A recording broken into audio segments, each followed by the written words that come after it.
سامعین محترم، اکھنڈ بھارت میں تعزیہ داری کا رواج کب سے ہے یہ تحقیق کے ساتھ نہیں کہا جا سکتا، جبکہ بعض حضرات حضرت امیر تیمور لنگ گورگان رحمۃ اللہ علیہ کو تعزیہ داری کا موجد کہتے ہیں، مگر یہ روایت بھی ہے کہ سلطان الہند عطائے رسول حضور خواجہ غریب نواز رضی اللہ تعالی عنہ کا چاندی کا تعزیہ شریف حضرت بابا فرید الدین مسعود گنج شکر رضی اللہ تعالی عنہ کے چلے شریف میں رکھا ہوا ہے اور ہر سال 25 محرم کو اس کی زیارت کرائی جاتی ہے۔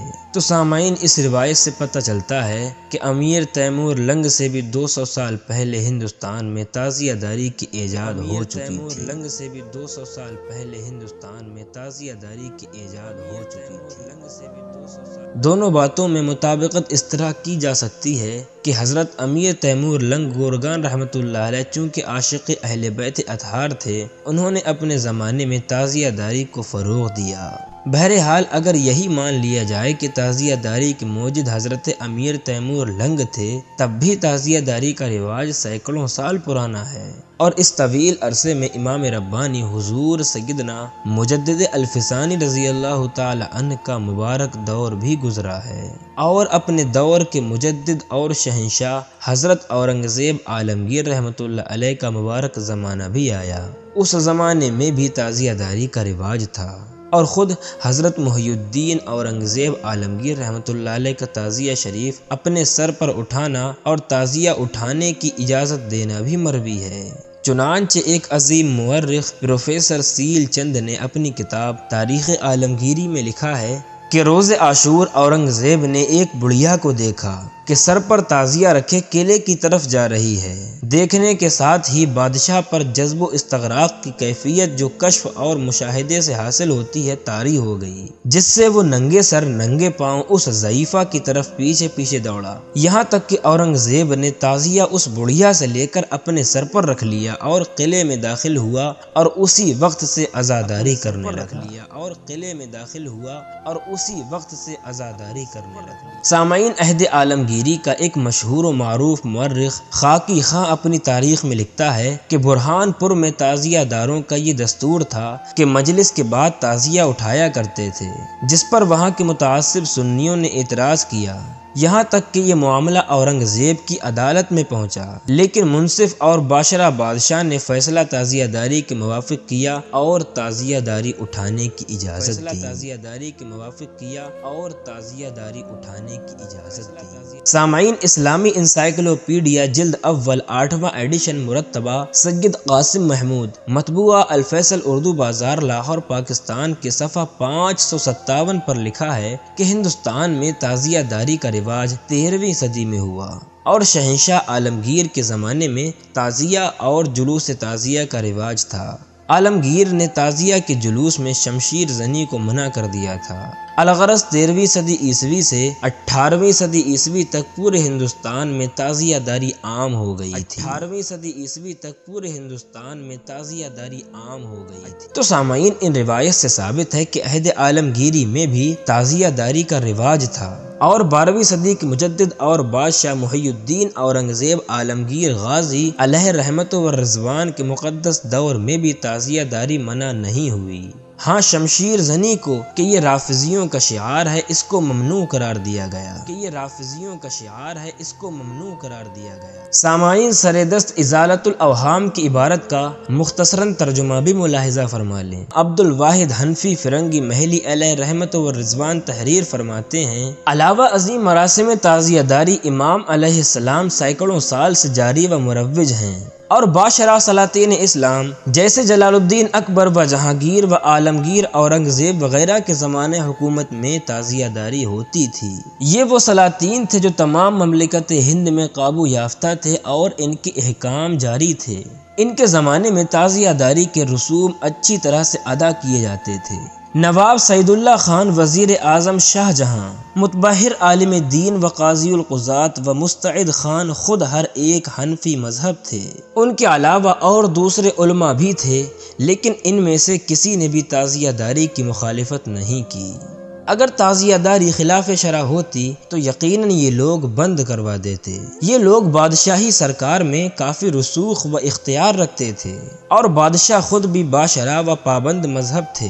اگر کوئی اس جانب ان کو متوجہ نہ بھی کرتا تو خود اسے بند کروا دیتے، جبکہ اس کے برعکس تعزیہ داری اس زمانے میں عام طور سے جاری تھی اور اب بھی جاری ہے، اور آج تک کسی نے بھی خواہ وہ عام سے ہو یا خاص سے ہو اس زمانے سے آج تک مخالفت نہیں کی۔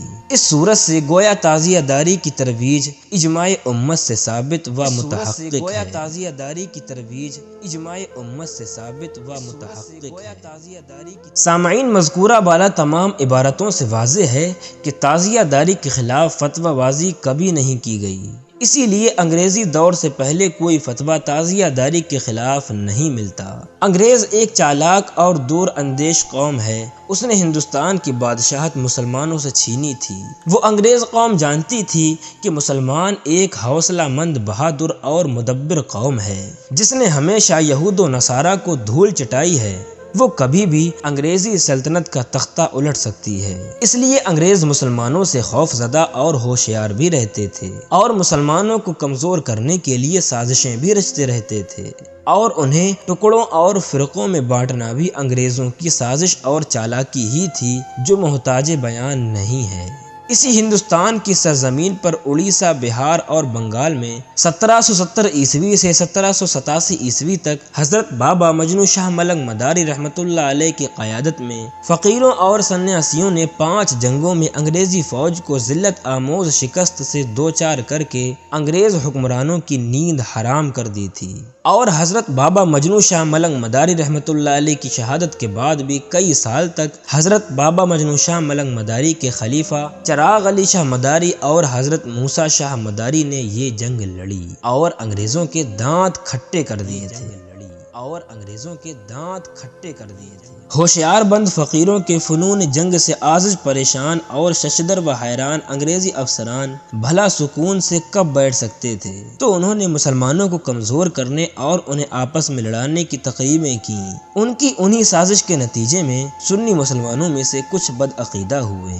خیال رہے انگریزوں سے پہلے وہابی، دیوبندی اور قادیانی فرقے نہیں تھے، یہاں تک کہ مسلمان بس 2 ہی فرقے تھے، سنی اور شیعہ۔ مگر انگریزوں کی سازش سے ملت سنیہ اختلاف و انتشار کا شکار ہو گئی۔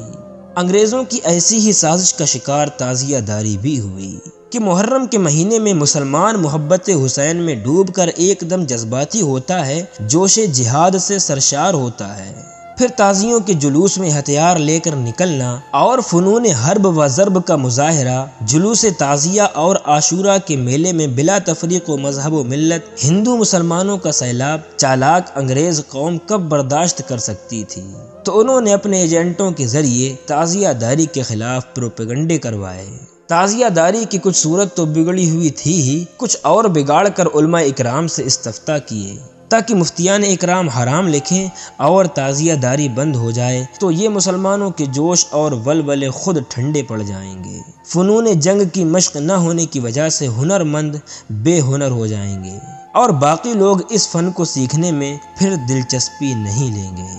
غرض یہ کہ سانپ بھی مر جائے گا اور لاٹھی بھی نہیں ٹوٹے گی۔ انگریزوں نے اسی پروپیگنڈے کی بنیاد پر مفتیان اکرام سے فتوے لکھوائے اور کسی حد تک اپنے مقصد میں کامیاب بھی ہوئے۔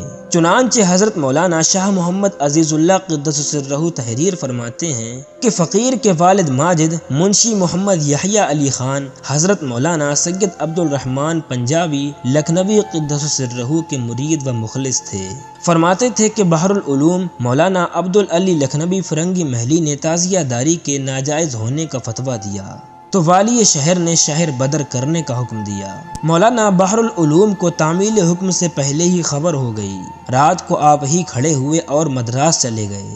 وہاں کا نواب سنی تھا، اس نے استقبال کیا، ان کی پالکی میں کاندھا دیا اور لے گیا اور پھر آپ وہاں مدرس ہوئے۔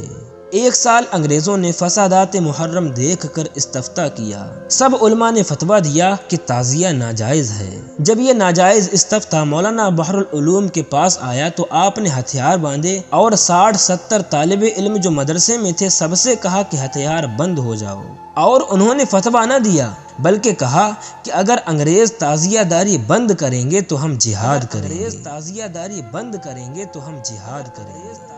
حضرت مولانا سید عبد الرحمن نے مولانا بحر العلوم سے فراغ حاصل کیا تھا۔ ان دنوں آپ بھی مدرسے میں تھے۔ آپ فرماتے تھے کہ ہم بھی ان کے ساتھ 3 دن ہتھیار بند رہے۔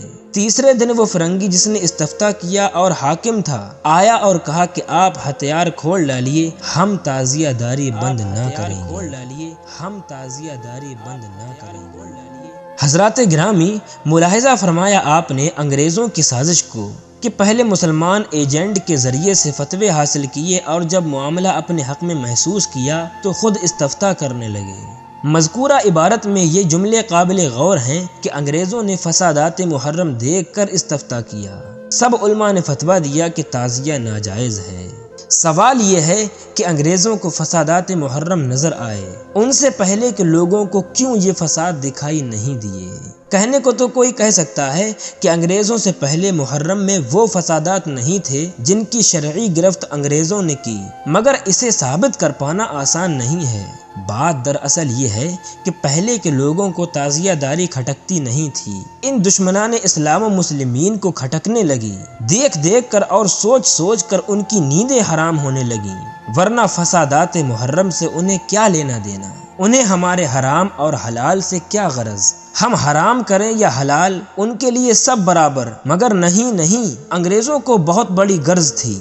ان کا اس مسئلے میں ایک خاص مقصد تھا، وہ یہ کہ انہیں خوف تھا کہ یہ جوش و جہاز سے سرشار فنون جنگ کے ماہرین، ہتھیار بند تعزیہ دار کہیں مجنوں شاہ ملنگ کی طرح انگریزی سرکار کے لیے سردرد اور مصیبت نہ بن جائیں، کہیں یہ حکومت برطانیہ کے خلاف علم بغاوت نہ بلند کر دیں۔ اسی خوف میں انہوں نے تعزیہ داری کے خلاف استفتاء کیا اور فتووں کی سازشیں